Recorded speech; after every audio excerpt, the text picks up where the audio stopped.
This is a transitional time. This is a weird, almost evolutionary time for project managers. And I'm interested in picking his brain on it. This is Rob Smith, otherwise known as Ranger Rob. Hey Rob, how's it going?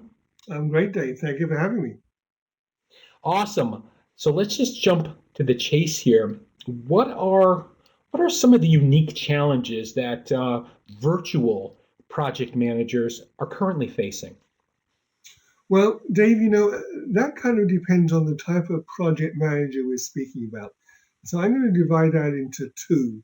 Let's say we have construction oriented project management, and then we have what I'm going to call business project management, by which I mean IT projects, uh, process improvement projects, and so on.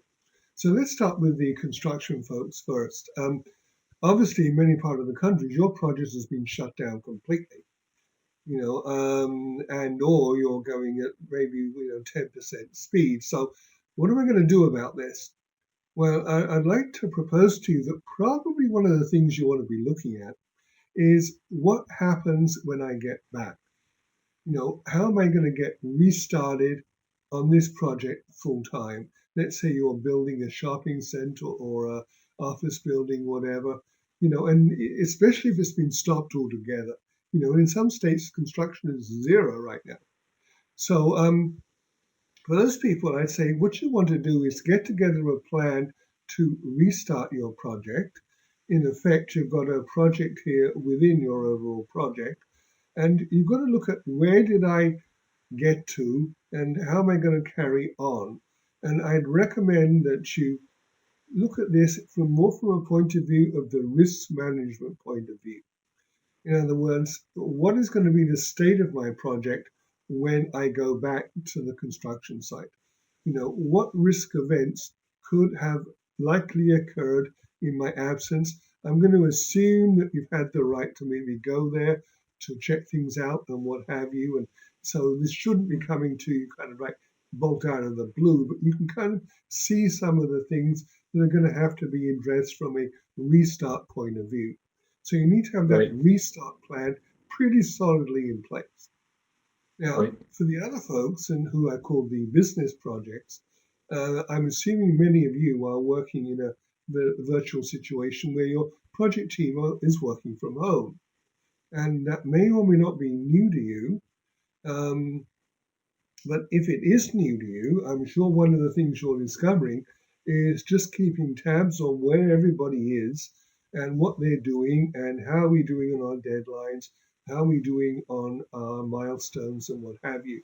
And to handle that, I'm going to recommend that you kind of go back to the sort of three elements that I've always maintained are critically important in projects, but even more so in virtual projects. And these three elements actually come from the United States Marine Corps, so that they have a good background, coming. And number one is make sure that everybody on your project is very clear about what the goal of the project is. Now, I know this sounds like a no brainer, but when you're in constant communication, it's very easy to well, easier, let me put it that way, for everybody to kind of be on the same page. When you're not together and with varying levels of capabilities in terms of interconnectivity, um, you need to make sure that the project charter and the goal in the project charter is very clear to everybody, that your work breakdown structure and your schedule are properly documented. For example, you've got a Gantt chart in place that has all of the tasks identified and the names put in the resource column on the Gantt chart as to who's supposed to be doing what when. Mhm. And that also you have your communications plan, which, to be quite blunt, I know a lot of people don't do a formal communications plan. But this is something that we need to look at in terms of having something that is documented, that identifies what has to be communicated to whom, from whom, when, like how often, if you will, and Mhm. how. And if you've got that in place, then your projects should be going a lot better. And then when we all get back together again, hopefully in the next few months, who knows, what you'll see there is that many of those things that you were doing then are going to stand you in good stead when you're back all working in a co-located manner. So that's kind of That how sounds good. yeah, yeah. That's why I sum that up, Dave. But it is significant, I think, to make clear the two types of projects here, where people can be working virtually and where they cannot be working virtually. In terms Exactly. of the project manager, what do we have to do? Exactly. Before we wrap up here, I'm interested. I think a very overused term these days is this whole idea of the new normal. This is the new normal, you know? And even when things do go back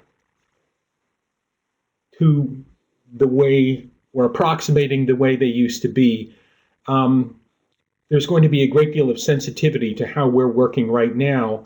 And I would make a case for um, we can't forget a lot of the lessons learned that we're pretty hard lessons we're learning right now. What should project managers do to prepare themselves? I'm gonna say for tomorrow in this sort of post-virus state of affairs. So when we get back to a sort of a co-located scenario, yeah. Um, well, you know what? On day one, when we're all back together again, I think number one, the project manager needs to have in the back of her or his mind that many of your people are going to be shell shocked. Um, Depending on where they live, of course, and some places are currently being worse hit than others. And pray to be that it's not everywhere it gets to be as bad as say some areas have been.